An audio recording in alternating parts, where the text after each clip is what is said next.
สบายดีหมดทุกคนมื้อนี้มาพบกับกระต่ายดอกมาลามื้อนี้เป็น EP ทำอิฐของปี2020เฮาจะมาเฮ็ดคลิปกวดคนทีมงานอยู่ในกลุ่มมิตรภาพของพวกเขานี่แหละเปเล่เพิ่นจะซื้อกล้องใหม่แล้วแม่ของนางโอนเงินมาให้แต่ว่าเข้าบัญชีเงินบาทของกระต่ายเองแล้วมื้อนี้คิดไปคิดมาก็เลยว่าสิเฮ็ดคลิปกวดคนจากบาทแม่ของนางโอนเงินมาให้20 ล้านเงินฮอดห้านกล้องลำบจักมีทรงเข้ามาในกลุ่มมิตรภาพถึงแท้ตอนนี้อยู่ห้านกล้องเรียบร้อยถ้าว่าซื้อกล้องนะเปเล่นี่สิให้กระต่ายโอนเงินไปให้เจ้าของห้านกล้องแต่ว่าบัดนี้เฮาสิปิดโทรศัพท์เพื่อว่าให้ขาดการติดต่อเงินมันอยู่กับเฮาแล้วเรียบร้อยแล้วบัดนี้เฮ็ดทำท่าแบบสิโตนหนีเปิดโหมดโยนไว้แล้วเรียบร้อยโอเคสิบอกไว้ก่อนเพราะว่าเฮาแชทกันทาง WhatsApp เดี๋ยวนี้2:41 นาทีเอาไว้ประมาณ2:50และสิมาออนไลน์ Facebook ตอนนี้ขาดการติดต่อมวนไปกวนคนฟัง YouTube ท่า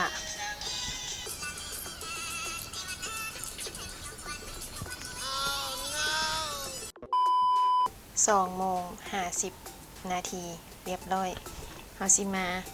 ออนไลน์ Facebook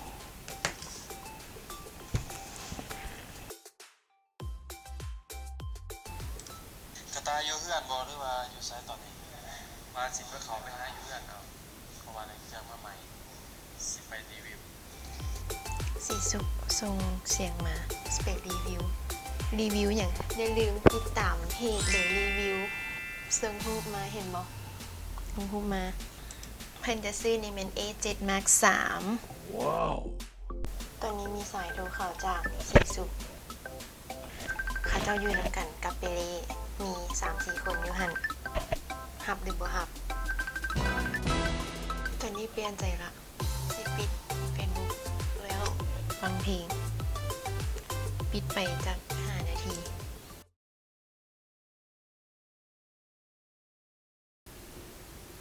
มีขอความมาจากสีสุกเพิ่นว่าโอนเงินให้เปเล่ได้เฮาสิบ่ฟ้าวตอบเถื่อแล้วก็สิบ่เข้าเฟซบุ๊กแล้วมันเตือนมาเมื่อกี้นี่นะอย่าพูดปฏิกิริยาของเขาจะเป็นยังไงวะกระต่ายไปใส่ตนหนีนะวะอยากเบิ่งแบบรีแอคชั่นของกระเจ้านะบ่ฟ้าวใจเย็นอีก10 นาทีจะได้โอนให้ผ่านไป5 นาทีลุ้นเดี๋ยวอีก5 นาทีโอนให้2 นาทีเปิดโทรศัพท์เพลงเฮาอย่าลืมไปกด Subscribe ในเด้อสิมนทาดงมลามีผู้ติดตาม 1,700 คนเกือบเลข0ออก2 ตัวตอนนี้เปเล่กำลังโทรมาเดี๋ยวอีก5 นาทีโอนให้อีก5 นาทีโอนให้แล้ว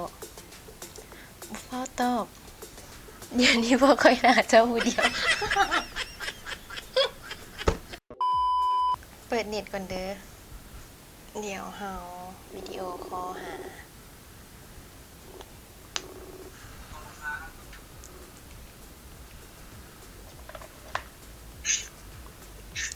อยู่ไหนจุดเจออยู่นี่นะ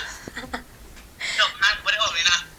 ไม่ดีนิดกูเห็นเนื้อเนี่ยมันเกินเขานี่แหละอุ้ยแต่อีต่วนสงสาร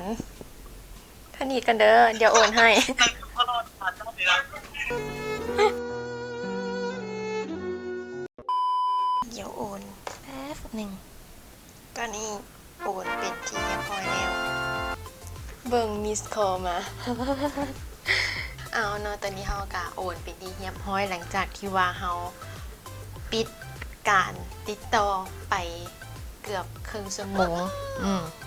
มีส่งรูปมาให้อีก ถ้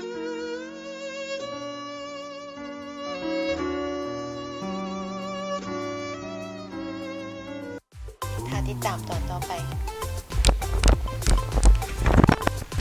สบายดีทาโดนเมื่อย